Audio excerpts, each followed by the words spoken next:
Hello and welcome. This is the news at 10 on Nta News24. We're live in Abuja, the nation's capital. My name is Justin Bemwi. Here are the headlines. President Bola Tinubu woos France for more strategic partnership and economic development.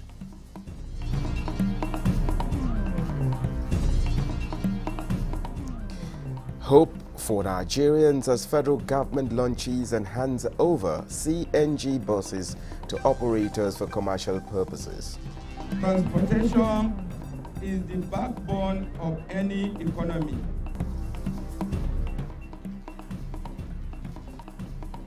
Four tax reform bills skilled second reading at Senate.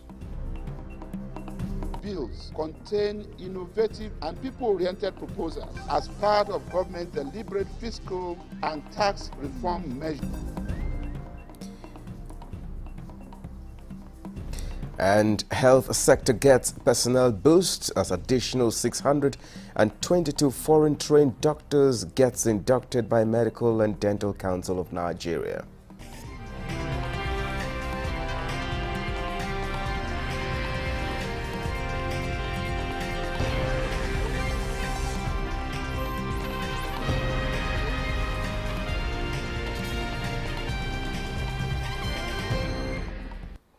Thank you so much for joining us.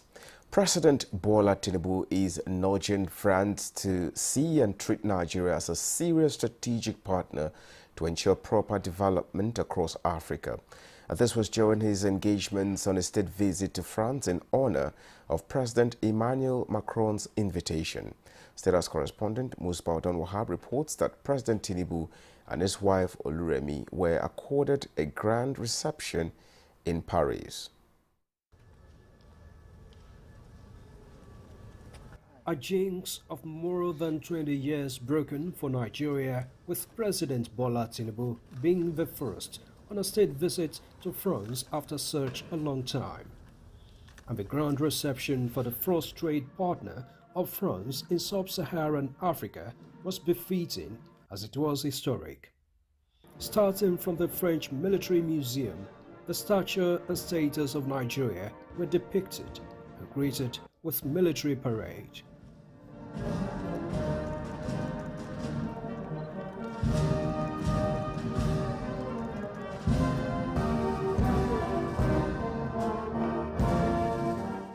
Following that was another reception at Élysée Palace, the French presidential villa.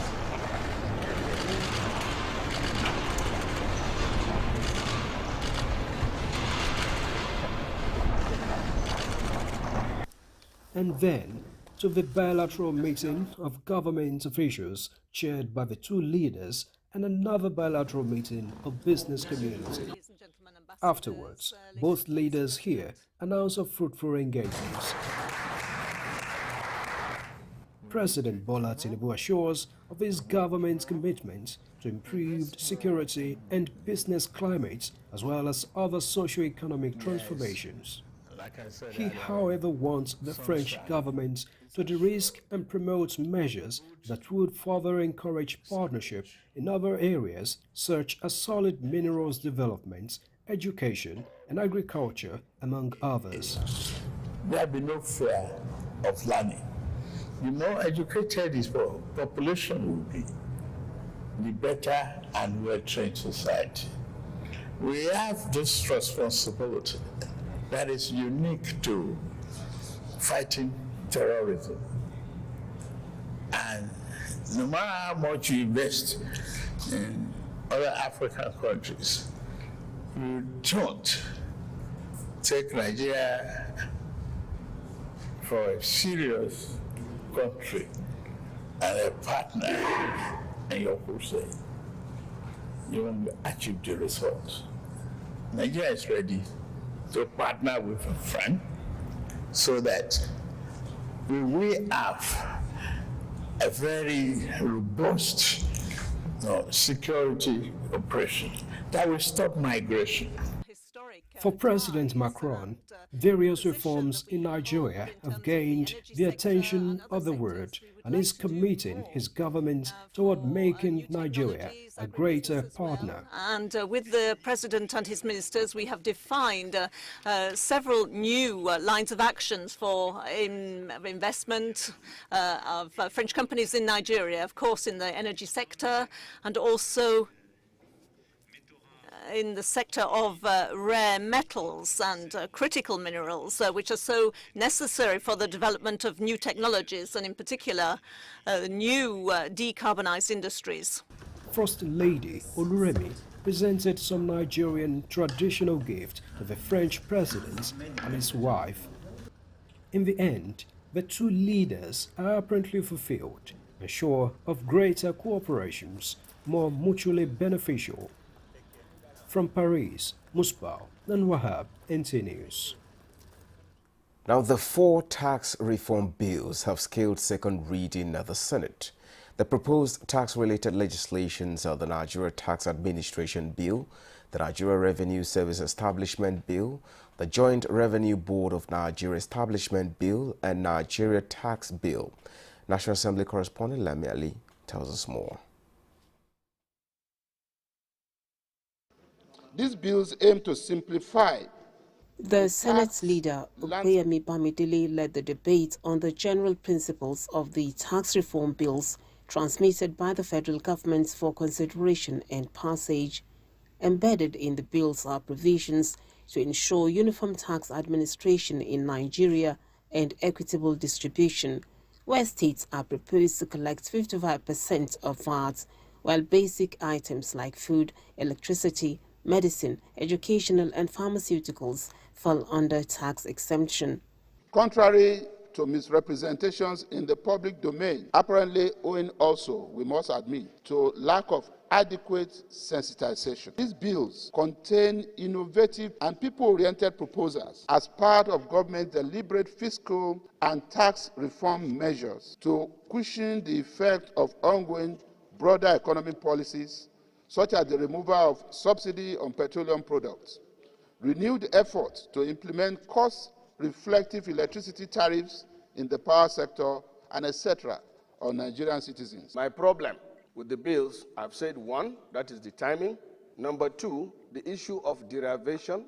When it is referred to the appropriate committee, especially at the third reading, all the gray areas and areas of concern by Nigerians and some concerned citizens should be addressed appropriately at that level. The Governors Forum and traditional rulers are free to come and ventilate their opinion as to the pros and the cons of the bill before the public hearing. In terms of giving Nigeria a legislation that will carry every sector of this country, we will do it. Presidents of the Senate, while referring the bills to the Senate Committee on Finance for further legislative action, said all concerns will be addressed. All the concerned groups in the country must be invited, the CSOs, the NGOs, and all concerned Nigerians, so that at the end, before it comes back here, for us to do further consideration clause by clause, Nigerians would have had the opportunity of making input.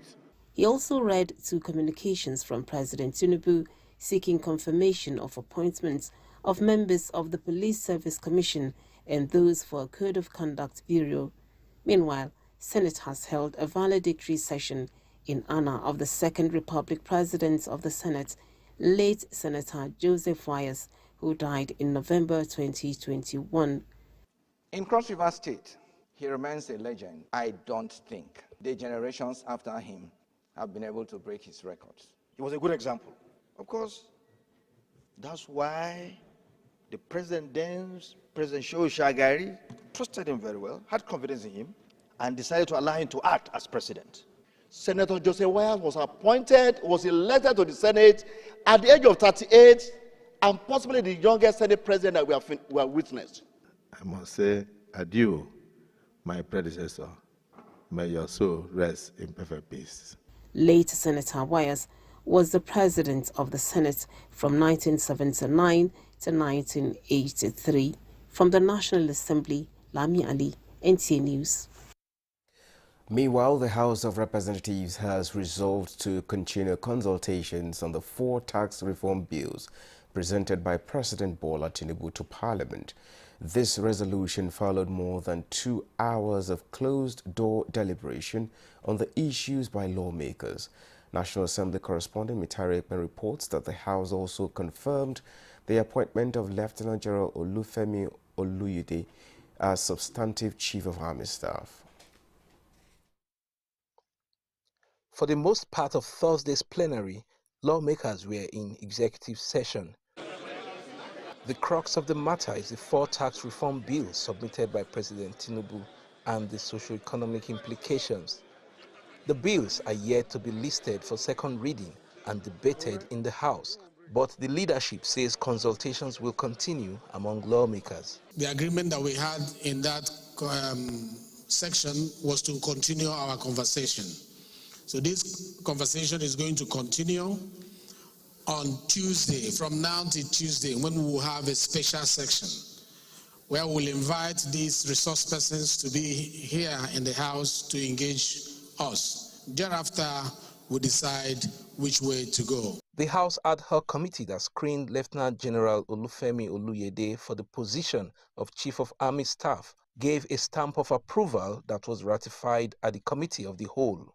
We questioned him on various issues, which included interagency synergy, civilian-military relationships. Our observation, sir, is that General Olatubosun Oluyede is fit and proper and gave a very good account of himself. Meanwhile, the House Committee on Constitution Review says it will hold zonal public hearings to get the inputs of Nigerians on about 161 areas of constitutional amendments being proposed. As a platform to consolidate ideas and strategies for achieving a robust local government framework. The committee is assuring Nigerians that all political parties and interest groups will be carried along in the constitution review process. From the National Assembly, Nta Nta News. In the meantime, let us return you to Paris, France, where State House correspondent Musbah Donwahab is standing by to give us an update and more insight on President Tinubu's visit there. Hello, Musbah. Hello. Yes, the 3-day visit of President Tinubu to France has continued to generate positive reactions, with many saying this is not just a diplomatic routine but a strategic move to lift Nigeria's international profile. How beneficial is this visit to both countries? Yes, indeed, Justin. It is indeed strategic because this has been in tandem with the policy that President Bola Tinubu has come with. He has decided to up his game to improve the international relations, and the diplomatic policies of this administration is to increase foreign direct investments in the country, and this is what President Bola Tinubu has embarked on since he came in. He's been going to one country, from one country to the other, to let people know and telling them that Nigeria is ready for business and that he is creating a very good climate for businesses to thrive in the country, solving the security challenge that we have in Nigeria, and of course creating an enabling environment for businesses for foreigners to come in and do business, bring in their investments, and when they're ready to retrieve it, they should do that. So that's basically has been the policy of the administration. Second leg of your question, you talked about how beneficial this is going to be, the visit of President Bola Tinubu to France here. Well, only time will tell, but it's quite promising that a lot of things will come out of this. The most important thing now is that Nigeria and France have agreed to take their relations to a higher ground, to the next level, to be greater partners in businesses. Already we have seen some agreement signed between Nigerian company and French companies, particularly in the financial sector. So we are hoping to see the results as a matter of time.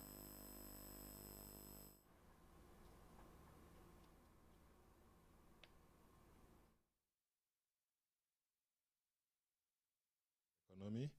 France is one of the G7, and France has a lot of investment in Africa. I'm sure you know one of the companies owned by French government is Total, and which is one of the biggest producers of oil and gas in Nigeria. And they are also an equity owner in SPDC and other companies. And there are other interests between Nigeria and France. So this is something that is good, that the French government, they've honored our president, and they've also honored Nigeria. And I think this is a good opportunity for Nigeria to let the entire Europe to know the kind of reform that is going on and the opportunities that are available in Nigeria for immediate and in the medium and in the long-term plan. And now, Musba, once more, just before I let you go, in more than 2 decades, this is the first time a Nigerian president is on a share visit. What does this mean for Nigeria and indeed Africa? Yes, indeed, Justin, it means a lot because since year 2000, no Nigerian president has been here on any state visit officially. That was during the administration of former President Olusegun Obasanjo, and since then, though France and Nigeria have been continuing their bilateral relations, but now that President Bola Tinubu has decided to come on the invitation of the host President Emmanuel Macron, we're now saying that we're expecting that this relationship will be taken to another level. And, France is trying to increase its presence, its influence in Africa. And, of course, there are big investors from French investors in Nigeria, a lot of them actually. So what the president is trying to do in agreement with President Emmanuel Macron is to take this relationship to another level. And of course, it is in the best interest of Africa. Already yesterday, President Bola Tinubu told President Emmanuel Macron that partnership between Nigeria and France is important for the overall interest of Africa, because he said it categorically that if you invest in Africa, in any part of Africa, without taking Nigeria as a serious country or serious partner, you're not going to get the desired results you may want. So basically, it is expected to be in the general interest of Africa. And we saw how significant that was because the kind of reception given President Bola Tinubu and his First Lady, Oluremi, was just very spectacular. And we saw it from the National Military Museum here that is usually reserved for very important occasions. And that was where President Bola Tinubu was first received and his First Lady. And afterwards at the Elysee Palace, the presidential villa, the president was also there with another reception. And later in the evening, the host president took the president of Nigeria to another dinner. Fantastic. You may want to see the pictures subsequently. But the French ambassador to Nigeria, Marc Fombester, told us some significant things about the National Museum, which is also now Hotel de Invalids. So let's take a listen to the French ambassador to Nigeria. State visit takes place in a special moment. It is the first state visit of an African leader since 2017. I think the last one who came was Alpha Condé. So it just shows the importance of Nigeria to France. So as an ambassador, I am honored and proud and so happy that we honor Nigeria in that manner. Well, thank you so much, Musbal, for your insight and, of course, your time with us. Thank you, Justin. Now, this is the news at 10. Let's take a break. More news when we return, including transportation struggles over as federal government hands over CNG buses to operators for commercial purposes. These are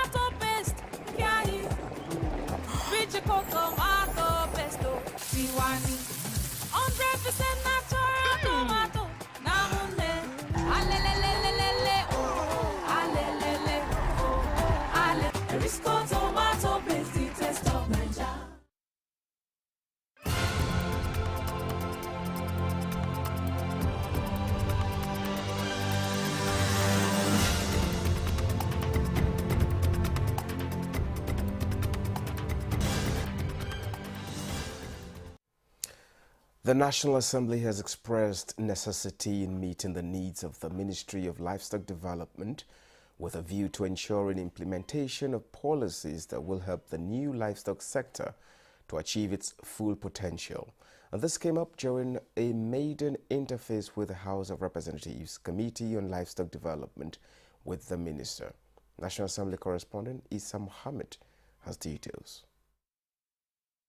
The interface was the first after the creation of the ministry by President Bola Tinubu. The Minister of Livestock Development, Idi Meha, stressed that the livestock sector can boost the economy by more than 33 trillion naira if well unbundled and harnessed, attracting a huge capital for Nigeria's economy. With the Nigerian business class indicating interest to go into ranching and dairy farming, Meha urges state governments to create dedicated ministries of livestock for a more seamless collaboration with the federal government. We have already carried out a comprehensive assessment of the grazing reserves, stock routes, and dams all over the country. Already we have gotten a total number of 417 grazing reserves across the country, from New Market to Abeokuta, from Sokoto to Calabar. Now, we have found out that only 113 have been gazetted. That is about just 27%. And many of them have facilities that are in disrepair. But we have also commenced the process of evaluating those amenities and facilities and infrastructure to make sure that they are in top shape so that the herders can begin to use them. Expressing confidence in the capacity of the minister to deliver on his mandate, the Green Chamber said the transformation of the sector held opportunities for job creation when properly harnessed. Your wealth of experience as a technocrat and also a practicing farmer, we have no doubt that we have a round peg in round hole. Similarly, the Senate Committee on Livestock Development was also inaugurated with a commitment to tackle herders-farmers conflicts and encouraging husbandry for food production, economic growth and development. From the National Assembly, Issa Muhammad, NTA News. Now, the National Agriculture Foundation is brainstorming on practical approaches for strengthening the capacity of young people and women as critical actors in the promotion of food security in Nigeria. The engagement is at a seminar as part of activities marking this year's National Agri Show. Tope Alabi reports. Women constitute 70% of the agricultural workforce and 60% of smallholder farmers, while youth are about 60% workforce and 30% smallholders capable of bringing energy and innovation, their tech-savvy and entrepreneurial spirit to bear on the sector. This year's seminar provides a unique platform for stakeholders to create opportunities for business networking and innovative access to markets, particularly closing the gender gap, which could represent up to 2% annual increase of the GDP, approximately $8.1 billion. Conversations at this seminar want Nigeria to target investments to boost youth and women farmers' participation and productivity to capitalize on economic gains. Is to ensure to see how these small rural smallholder farmers can be able to be supported with either loans or grants where they can be trained on how to write good proposals. The agri-sector can employ millions of Nigerian youth if only our state government can work together with the federal and all of us as stakeholders to begin to identify the various core needs and aspirations of young people, the women and the PWDs. There are a lot of jobs that is coming up in agricultural development. So what we really want to send the message to the government is to assist them financially. It's very engaging because this is the first time to be here. So I learned many challenges that some of the farmers are been having outside, like in the North Central. I have learned that as a woman, as a youth, we should have an idea, you should be creative. From the conversations at this seminar, there are hopes that many of the youth and women will go into agriculture and eventually assist in tackling food insecurity in Nigeria. From the Tudunwada campground in Nasarawa State, Tokwe Alabi, Nta News.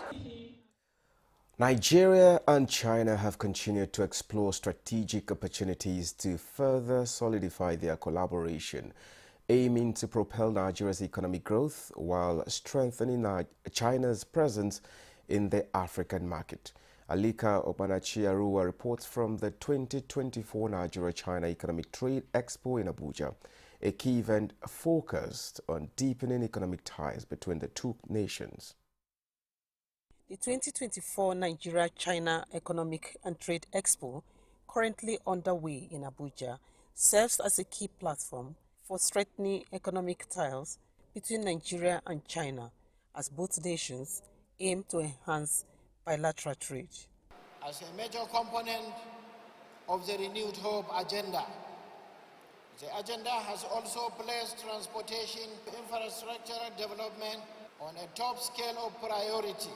Through the exhibition and exchanges, we believe it can play an important role in further promoting the process of industrialization and agriculture in Nigeria. This long-term strategic framework prioritizes investment across key sectors, including but not limited to transportation, energy, water, and irrigation.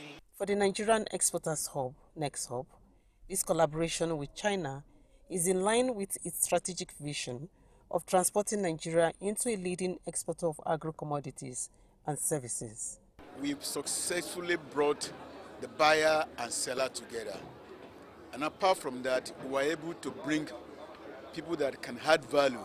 Supported by sustained foreign investments, a key theme at the Expo is the need to diversify income streams through export-driven strategies, enabling more Nigerian businesses to earn foreign currency and contribute to the nation's economic stability. This is a very big opportunity for Nigerian businesses, for Nigerian farmers. Now, they are here in Nigeria to see what we have. As a media company, we have been bringing Nigeria and China so closer. Also, we encourage a lot of Nigeria local content. Through initiatives like this, Nigeria is working towards becoming a manufacturing and technological powerhouse with a focus on developing critical sectors such as agro-commodities, infrastructure, and transport. In Abuja, Alika Obanachi-Arua, Nta News. Now this is News at 10 reaching you live from Abuja. We now take a short break. More stories when we return. Don't go away.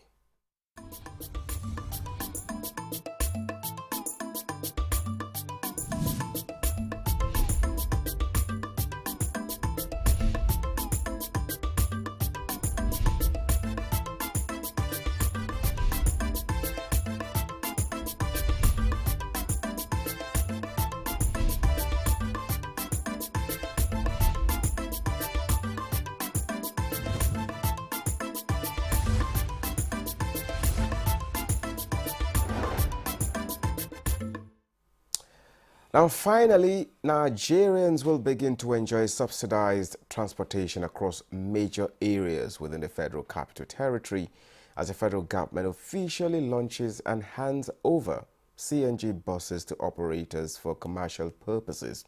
Now, let's have details from Momso Damon Dati. The making of another milestone achievement in the transportation sector, attracting key players from all over Nigeria to the Eagle Square, Abuja. To the glory of God and to the welfare of Nigerian citizens. Promises made, promises fulfilled. The handing over of 15 CNG-powered buses to NURTW, Retain and NATO as part of the presidential Renewed Hope Clean Energy Transport Scheme to ease the burden of fuel subsidy removal, which will ensure that Nigerians can access clean, more affordable energy solutions that reduce transport costs for operators and commuters alike. The National Union of Road Transport Workers, Nigerian Association of Road Transport Owners, and Road Transport Employers Association of Nigeria, amongst others. I would like to use this opportunity to appreciate President Bola Ahmed Tinubu for this initiative. Today's launch represents a forward-thinking response to rising costs of transportation and a bold step towards energy diversification and environmental sustainability. Transportation is the backbone of any economy. It connects people to opportunities, services, and essential resources. The scheme is set to be replicated in all the states of the Federation. Momso Damien Lati, Nta News. The restreaming of Port Harcourt Refining Company and commencement of crude oil processing from the plant has continued to elicit commendations from Nigerians. The National Civil Society Council of Nigeria at a press conference in Abuja said all patriotic Nigerians should applaud the remarkable achievement. Lydia Sampson reports. In line with their tradition to speak on the state of the nation, Ambassador Blessing, on the leadership of the National Civil Society Council of Nigeria, said it is pertinent to acknowledge and applaud ongoing reforms in the oil and gas sector. The resumption of operations at the Port Harcourt refinery is a landmark achievement poised to yield far-reaching benefits for Nigerian economy and energy security. By restreaming the refinery, NNPC Limited has fulfilled its promise with the first loading of petroleum products from the refinery after a year of unsuccessful attempts. This feat heralded a new dimension in Nigerian energy sector, marking a giant stride towards self-sufficiency in petroleum productions and a substantial reduction in reliance on foreign imports. We should not be in a hurry to continue to criticize this organization. We should continue to see how best we can offer positive and objective criticism to them so that they will help to strengthen Nigerian economy and the oil sector at large. They say this is part of what they have been clamoring for, stressing that with patience and understanding, the federal government will also deliver on Warri and Kaduna refineries. Remarkable production figures wheeled out from Port Harcourt refinery shows operation at 70% of its installed capacity, with plans to ramp up to 90%, with the daily outputs of straight-run gasoline blended into 1.4 million litres of petrol, kerosene 900,000 litres, diesel 1.2 million litres, low-power fuel 2.1 million litres, realizing energy security for Nigeria, they say, is feasible. In Abuja, Lydia Sampson, Nta News. Nigeria remains committed to the global agenda on gender rights equitability as the country is investing in education, especially for the girl child, and implementing programs that guarantee women's fundamental human rights. Oluseyi Adeagbo reports this is coming at an international conference on population and development ICPD program of the Nairobi Summit and the 2030 Agenda meeting in Abuja, and renewed commitment to achieving set targets. Conversation on making sexual and reproductive health and rights a reality for all has been on for about 30 years now. Still, 190 million women globally who want to avoid pregnancy do not use any contraceptive method. Maternal deaths have decreased by 34% since the year 2000. Yet, daily, around the world and in Nigeria, we witness gender-based violence remaining rampant. Achieving universal access to sexual and reproductive health and fulfilling the ICPD promise required a renewed commitment to action. Submissions at the 2024 commemoration of the 5th anniversary of the Nairobi Summit on International Conference on Population and Development, ICPD, in Nigeria raised unanimous views on national efforts in bridging the gender inequality gap. The ICPD commitments demand sustained efforts. Our government remains steadfast in its commitment to pursue these goals, not only because they reflect our shared values, but also because they represent a vision for a just, equitable, and prosperous future for all. One thing that His Excellency President Bola Tinubu has done that can help us achieve and realize quickly successes is the devolution of powers to the local government authorities. Today, the local government authorities are autonomous. With the theme, the march continues sexual and reproductive health and rights for all. Optimism is shared that Nigeria will be dedicated to ensuring every pregnancy is wanted and realizing a society in which women and girls thrive. In Abuja, Olusheye Adiagbo, Nta News. And child labor experts from the ECOWAS countries have converged in Abuja to review child labor activities and foster regional collaboration to end all forms of child labor.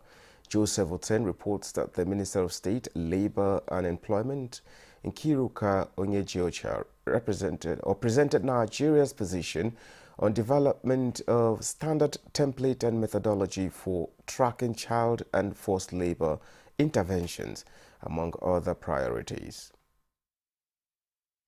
Despite various interventions to end child labor, the ugly trend continues to increase. West and Central Africa accounts for a significant number of these children, with an estimated average of 30% of children, 31% male and 30% female, in child labor, putting in an average of 18 working hours per week. Some of the worst forms of child labor, such as forced labor, modern slavery, human trafficking, and use of children as child soldiers, are still very much with us.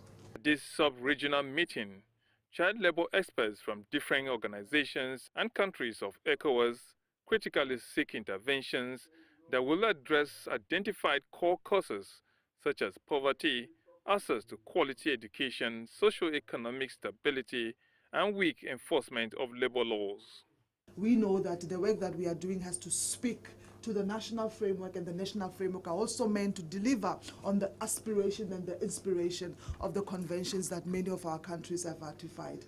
The second one is around enhancing monitoring and evaluation, and therefore collecting data is important so that we are able to say this is where we are before, and this is where we are now, and this is where we are going as far as the the future is concerned. We know that we need to address the root causes of child labor, and at the core of the root causes is poverty. Furthermore, it is crucial to establish mechanisms to hold stakeholders accountable for non-compliance or lack of progress. Nigeria has ratified International Labour Organization Convention 138 on the minimum age for entry into work or employment, and Convention 182 on the worst form of child labor. In Abuja, Joseph Utsen, NTA News. Nigeria Labour Congress says it will consider particularities of situations in states before deciding on appropriate action for each state that fails to meet its 1st December deadline for implementation of the new national minimum wage. President of the union, Joseph Ajaero, made this known during a labor stakeholders media parley in Abuja. And again, Joseph Uten was there and our reports. This is a forum put together by labor correspondents for government and leadership of the organized labor and the private sector to speak to their scorecards and dialogue on labor relations. Minister of State, Labor and Employment, Kiruka Onyejocha, represented by the Director General National Productivity Center, Bafa Babadan Agundi, declares the event open. The President, since inception, and the officials of the government refused to make accusation to the previous administration. He said, I accept both asset and liability, and he's moving on transparently. I believe people will respect the president, will appreciate the government of the day if they are to know some of the things that transpire. Discussing government-labor relationship, President Nigeria Labour Congress Joseph Ajaero decries lack of timely engagements between parties for much of the industrial disputes.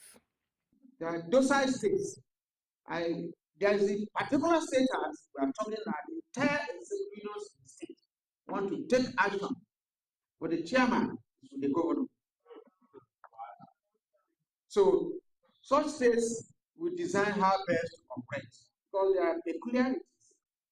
In some other states where they can't do it and they require assistance, we equally know what to do. Also, equally set a national committee to look at what is happening in those states. And if there's an opportunity to sit together with relevant constituents and stakeholders to have a conversation on our work as far as strengthening the labor administration, the labor relations in Nigeria, is an opportunity that we should not miss.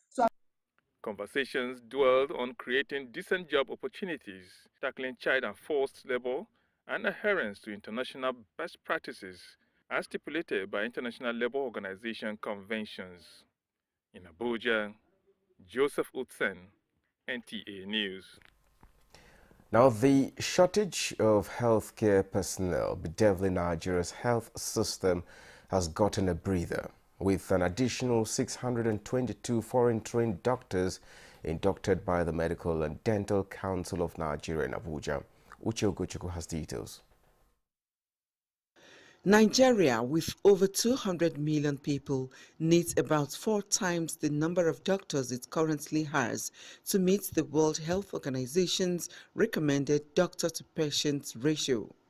A brain drain of medical professionals seeking better opportunities abroad keeps widening the gap in Nigeria's healthcare system. Although a drop in the ocean compared to the outflow, these new inductees will certainly bring much-needed expertise and manpower to the sector. As practitioners, you are expected to uphold the highest standards of medical and dental care. Remember, your patients will place their trust in you, and it is your responsibility to earn and maintain that trust. I urge you to approach your profession with the same passion and determination that brought you to this point. Furthermore, be advocates for your patients, always seeking their best interests. Remember that every patient you treat is a person with hope, with faith, and with a unique story. The Medical and Dental Council of Nigeria has been working to ensure only qualified medical professionals practice in the country.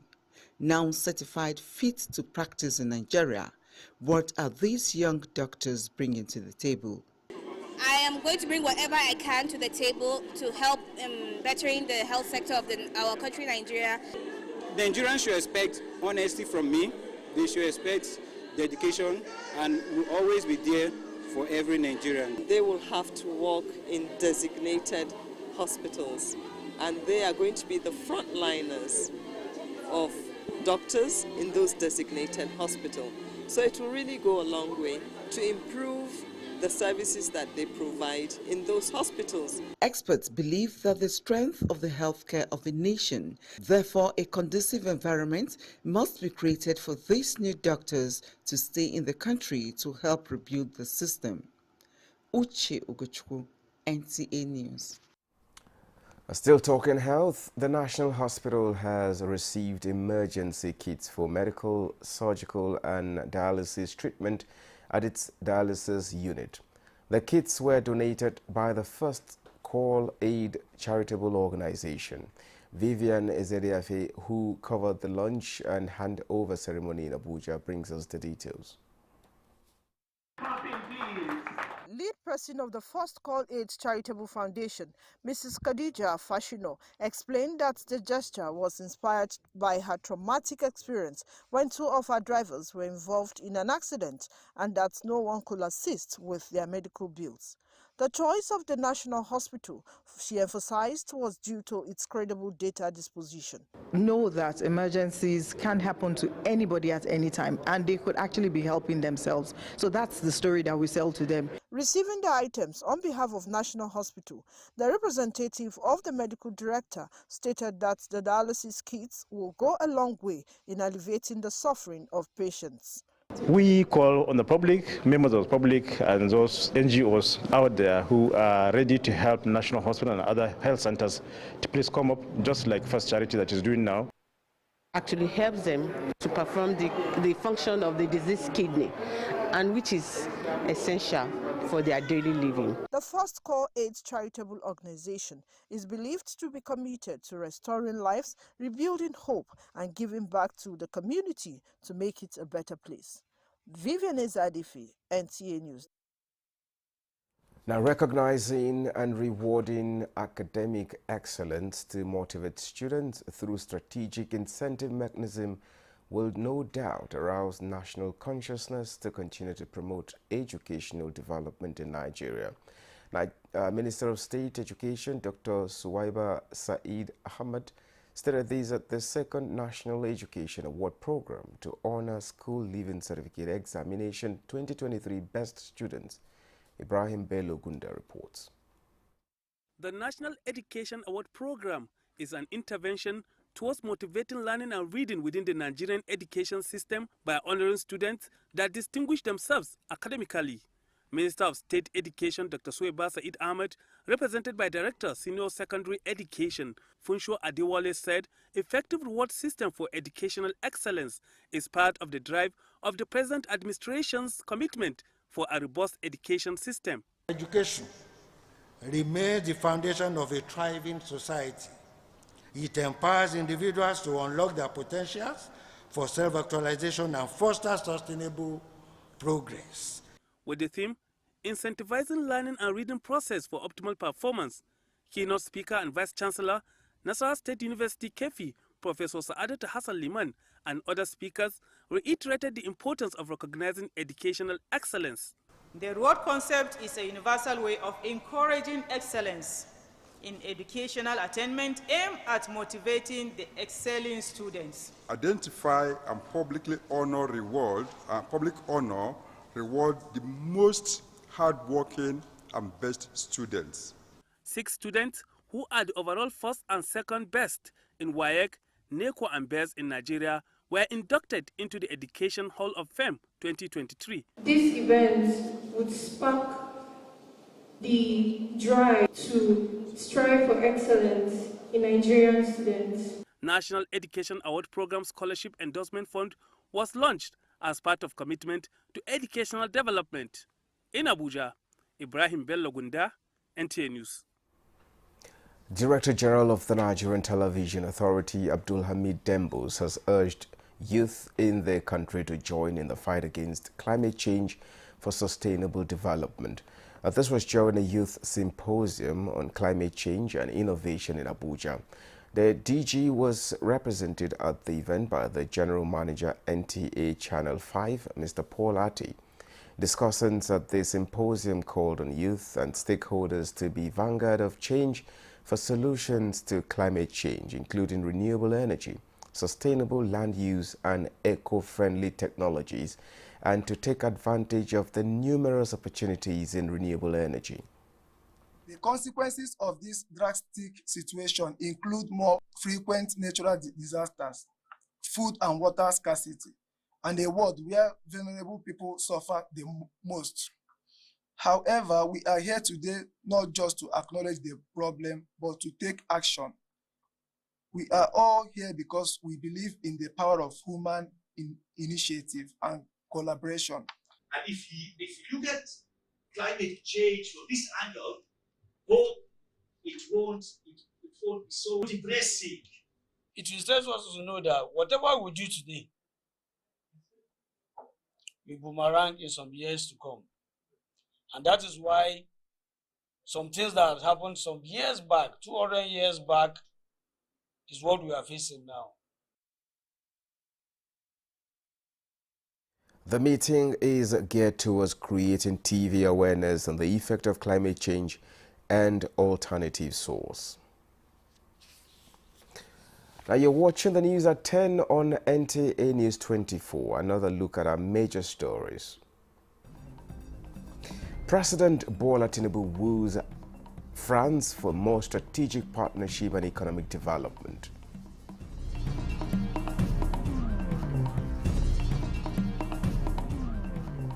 Hope for Nigerians as federal government launches and hands over CNG buses to operators for commercial purposes.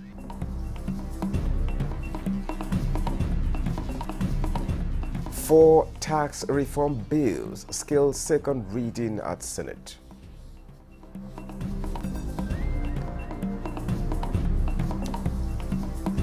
And health sector gets personnel boost as additional 622 foreign-trained doctors get inducted by Medical and Dental Council of Nigeria.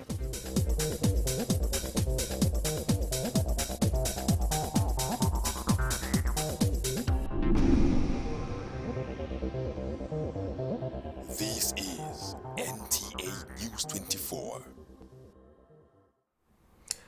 Nigeria Super Eagles drop 8 places in latest FIFA World Ranking as World Cup champions. Argentina remain at #1 in the world. Let's join our sports desk for details.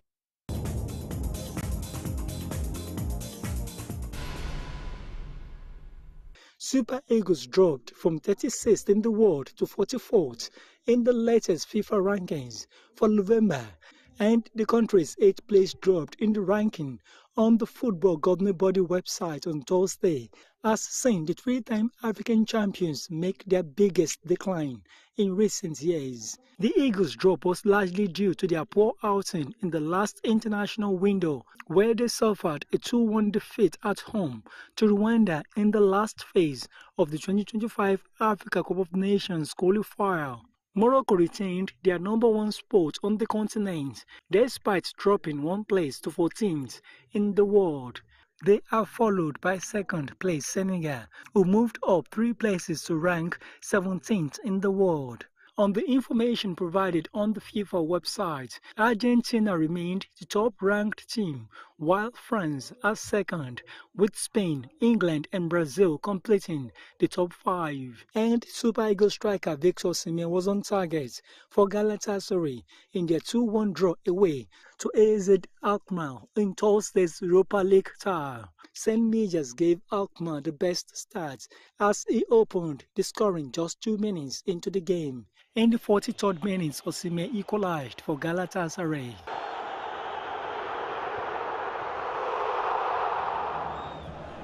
Osimhen has now scored 3 goals in 4 Europa League appearances for Galatasaray this season. Also, after securing their spot at the 2026 ICC T20 World Cup Africa qualifiers with 1 game to spare, Nigeria capped off an impressive outing at the sub-regional C qualifiers in Abuja on Thursday by beating Botswana to the title. The Yellow Greens won after beating Botswana by 77 runs to complete a 5-match unbeaten streak at the tournament, which was hosted at the Twin Overs of the Moshood Abiola National Stadium in Abuja. Both teams had qualified for the regional finals, which will be played in July 2025.